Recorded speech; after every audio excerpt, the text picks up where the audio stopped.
কোরআন অবমাননার শাস্তি কি হওয়া উচিত এবং তা বাস্তবায়নের পদ্ধতি কি? কোরআন কারীম অবমাননা করলে ইসলামিক বিচার ব্যবস্থা থাকলে অবশ্যই তার চরম শাস্তির বিধান তার জন্য রয়েছে। কিন্তু যদি কোনো ব্যক্তি সে অমুসলিম হয় এবং এ ধরনের ঘটনা ঘটায়, তো সেক্ষেত্রে মুসলমানদের জন্য সেখানে শরীয়ত আইন না থাকলে আইন হাতে তুলে নেওয়ার সুযোগ আসলে থাকে না। তবে আরো কয়েক বছর আগে আমরা সম্ভবত ফ্রান্সের কোনো একটি ব্যক্তির কথা শুনেছি যে সড়ক দুর্ঘটনায় সে মারা গেছে এবং অত্যন্ত বাজেভাবে মারা গেছে, এবং সেও এ ধরনের ক্রিয়াকর্ম করেছিল, নবী সাল্লাল্লাহু আলাইহি ওয়াসাল্লাম বর্ণনা করেছিল।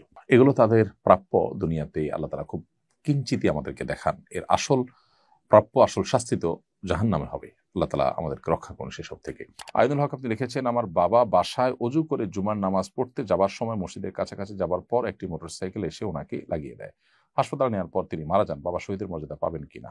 আমার বাবার জন্য দোয়া করবেন। ভাই আইনুল হক, আপনার বাবার জন্য অবশ্যই মনে প্রাণে দোয়া করি। আল্লাহ তাআলা আপনার বাবাকে পরিপূর্ণ শাহাদাতের মর্যাদা দান করুন। আর হ্যাঁ, তিনি অবশ্যই শাহাদাতের মর্যাদা পাবেন, কারণ নবী সাল্লাল্লাহু আলাইহি ওয়াসাল্লাম 5 শ্রেণী মানুষকে যে শাহাদাতের মর্যাদা পাবেন বলেছেন, তাদের মধ্যে থেকে এক শ্রেণীর মানুষ হলেন যিনি কোনো কিছুর নিচে দেয়াল চাপা দিয়ে ইত্যাদিতে মারা গেছেন। তো এখানে বাইকের নিচে পড়ে বা আঘাত খেয়ে তিনি মারা গেছেন, এই আকস্মিক মৃত্যু আশা করা যায় তাকে শাহাদাতের মর্যাদা এনে দিবে।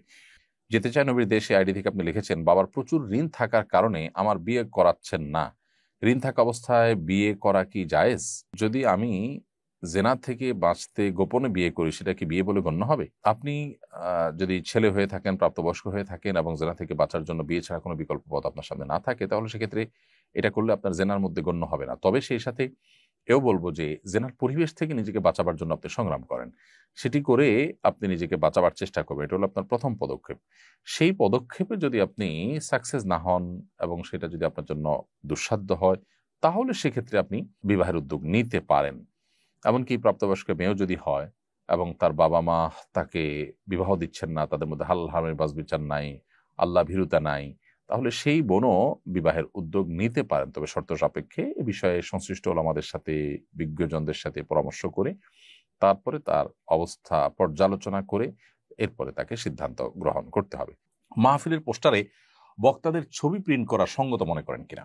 মানুষের ছবি, এটা ফটোগ্রাফিক্যাল ছবি তোলাকে অনেক ওলামা ইকরাম জায়েজ বলেন, কিন্তু প্রিন্ট করে এটাকে যখন আপনি কাগজে বা এটার শরীরী রূপ যখন আপনি দিবেন, তখন সেটা জায়েজ নয়, সেটা কিন্তু না জায়েজ।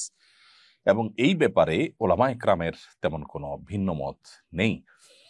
একান্ত নিরুপায় হলে তখন জায়েজ আছে, যেমন আপনি পাসপোর্ট বানাবেন কিংবা কোনো আইডি কার্ডের জন্য যদি প্রয়োজন হয়, সেটি জায়েজ আছে। কিন্তু মাহফিলের পোস্টারে বক্তাদের ছবি প্রিন্ট করা, এটা কোনো প্রয়োজনীয় কাজ, একান্ত প্রয়োজনীয় কোনো কাজের মধ্যে পড়ে না, যার কারণে এটাকে ব্যক্তিগতভাবে আমি সমর্থন করি না। অনেক ক্ষেত্রে আমাদের ছবিও কেউ কেউ প্রিন্ট করেন, সেটা আমাদের অনুমতি ছাড়া। আমরা সেটা যদি জানতে পারি তাদেরকে নিষেধ করি সাধারণত।